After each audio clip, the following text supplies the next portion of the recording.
দেখুন নতুন আলু 2026-এর কী খবর হবে। 2026-এর অবস্থাও একই হতে পারে।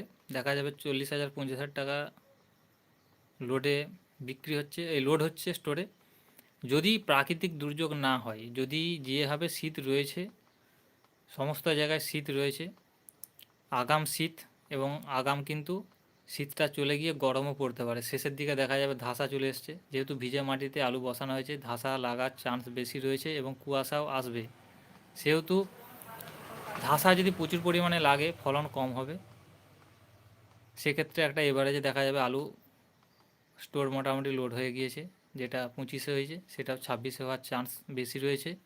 প্রচুর পরিমাণে চাষ হয়েছে, এভারেজে দেখতে গেলে স্টোর লোডিং হয়ে যাবে। হয়তো ওভারলোডিং হতে পারে, হবেই, হতে পারে না, ওভারলোডিং হবেই। আর যদি ওভারলোডিং হয় তো এরকমই দাম হবে।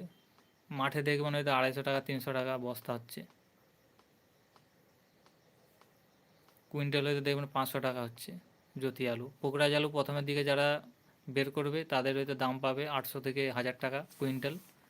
অনেকে দেখবেন হয়তো বিক্রি করে দিবে, তাতে সে কাঠায় 2 প্যাকেট হোক আর 4 প্যাকেট